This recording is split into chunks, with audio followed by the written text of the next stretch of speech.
बढ़ेंगे आगे और बुलेटिन में अब बात करेंगे बांग्लादेश की। बांग्लादेश की एक और नापाक हरकत सामने आई है। यूनिस सरकार के सलाहकार ने विवादित नक्शा दिखाया है। सोशल मीडिया पर भारत के खिलाफ आपत्तिजनक पोस्ट किया है।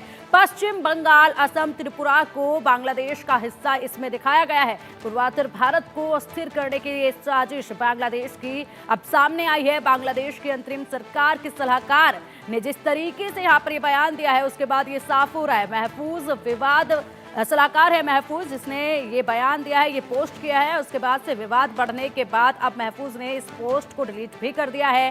बांग्लादेश के कट्टर इस्लामिक नेता हैं महफूज आलम, जिन्होंने ये पोस्ट किया था। और इस पोस्ट में अगर बात की जाए तो भारत के 3 हिस्सों को अपना हिस्सा बताया था, जिसके बाद बवाल हुआ। ऐसे में बांग्लादेश के नापाक जो सोच है, जो हरकतें हैं, वो यहाँ पर साफ तौर पर जाहिर हो रही हैं। जिस तरीके से पश्चिम बंगाल, असम और त्रिपुरा को अपने देश का हिस्सा बताया और ये विवादित नक्शा जारी किया। सोचिएगा जरा बांग्लादेश के मन में इस वक्त क्या चल रहा है। बांग्लादेश से जिस तरीके से लगातार जो यहाँ पर जहर उगला जा रहा है, जिस तरीके से राजनीतिक लोग वहाँ के जहर उगल रहे हैं, वो लगातार सामने आ रहे हैं। ऐसे में महफूज आलम ने जो नक्शा पोस्ट किया, उसके बाद बवाल हुआ और बवाल होने के बाद महफूज आलम ने इस पोस्ट को डिलीट भी कर दिया।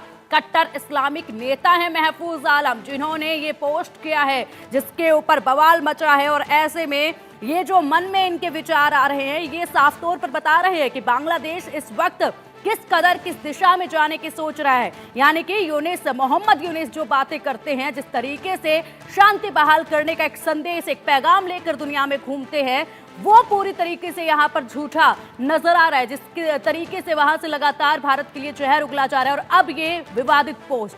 चलिए अधिक अपडेट के लिए हमारे सहयोगी रैनिक दत्ता हमारे साथ जुड़ गए। रैनिक, देखिए मोहम्मद यूनिस एक तरफ जिस तरीके की बातें करते हैं वो बिल्कुल अलग है, दूसरी तरफ जो जहर अभी तक उगला जा रहा था वो अलग है। और अब ऐसे में एक और इनकी नापाक हरकत का पर्दाफाश हुआ, जब एक ऐसा पोस्ट इनके कट्टर इस्लामिक नेता की तरफ से किया गया, जिसमें 3 हिस्सों को, त्रिपुरा और पश्चिम बांग्लादेश, असम, इन 3 हिस्सों को जो है बांग्लादेश अपना पार्ट बता रहा है, अपना हिस्सा बता रहा है। हालांकि इस पोस्ट को डिलीट कर दिया गया है, लेकिन मंशा यहाँ पर साफ जाहिर हो रही है।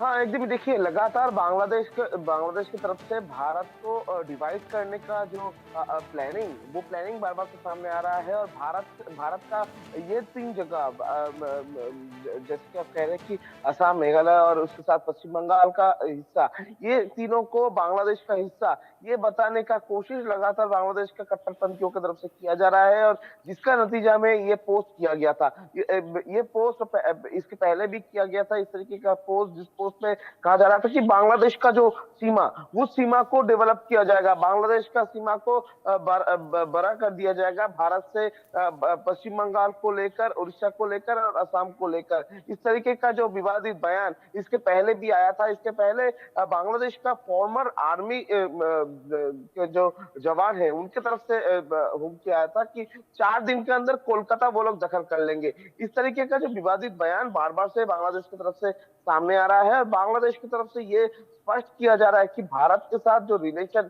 बांग्लादेश का था, वो रिलेशन के अंदर अभी दरार पैदा करके वो लोग भारत को डिवाइड करने का एक सोच इनके दिमाग में अभी घूम रहा है। और भारत के ऊपर हमले करने का जो सोच वो उनके दिमाग में घूम रहा है, ऐसा बांग्लादेश की तरफ से कहा जा रहा है। मगर दूसरी तरफ अगर देखा जाए तो बांग्लादेश का ये जो बार बार से लगातार पोस्ट कौन से जगह से आ रहा है, ये सबसे इंपॉर्टेंट चीज है।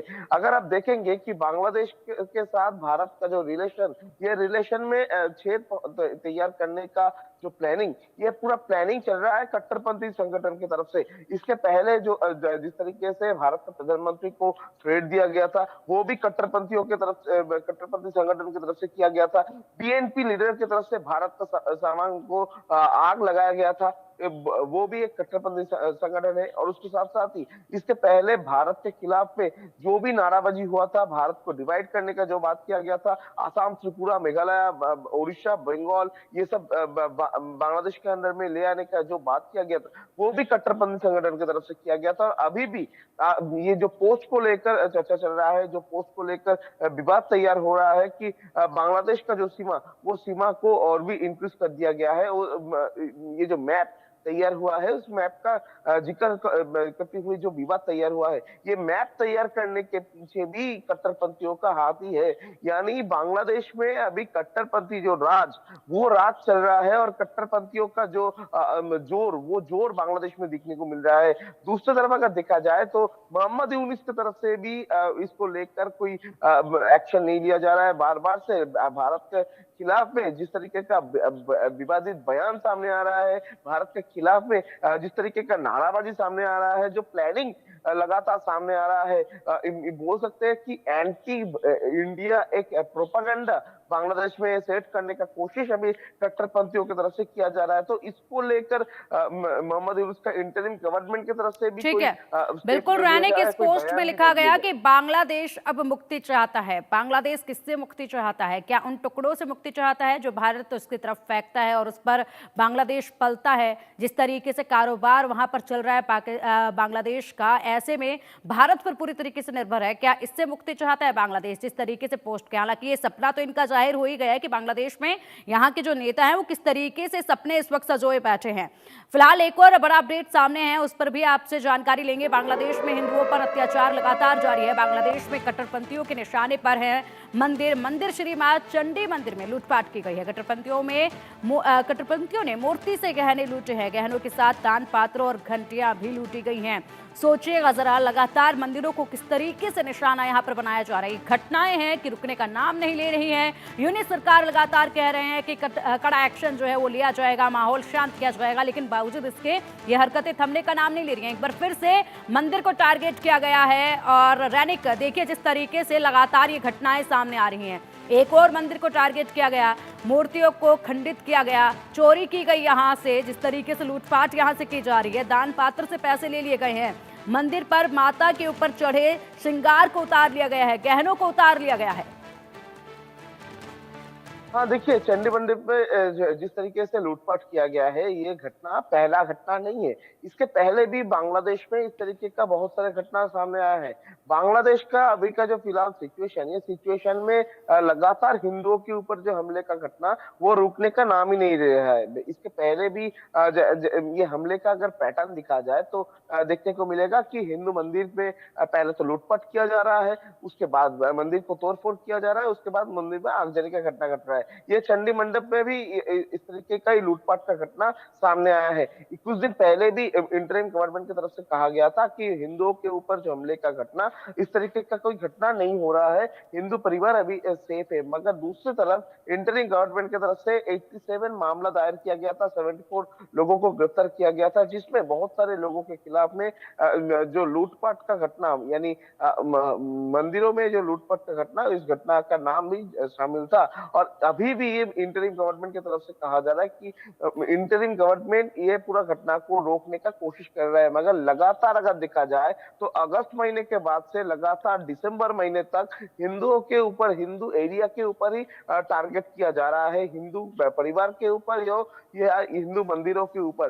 सब जगह में हिंदुओं को टारगेट किया जा रहा है। और मेनली जो हिंदू मंदिर है, वो मंदिर का जो अस्तित्व वो विनाश करने का कोशिश अभी कट्टरपंथियों की तरफ से किया जा रहा है। और जिस तरीके से ये लूटपाट किया गया है, इसमें से साफ है कि ये कोई चोरी नहीं है, ये साफ एक मैसेज देने का कोशिश है कि जिस जगह में मंदिर है उस जगह में मंदिर रखना नहीं चाहिए और इस जगह में रखने नहीं देंगे, इस तरीके का मैसेज देने का कोशिश किया गया है। और जो कट्टरपंथियों का जो कट्टरपंथियों का जिस तरीके से प्रभाव, वो प्रभाव इसके पहले भी देखने को मिला था, उसी प्रभाव आज भी देखने को मिला है। ये चंडी मंडप में जिस तरीके से लूटपाट का घटना, ठीक है रैनिक, एक और बड़ा अपडेट सामने है, उस पर भी आपसे जानकारी लेंगे। बांग्लादेश में हिंदुओं के खिलाफ हिंसा लगातार जारी है। पंचगढ़ जिले में हिंदुओं पर हमला किया गया है। कट्टरपंथियों ने हिंदुओं के घरों में आग लगाई है।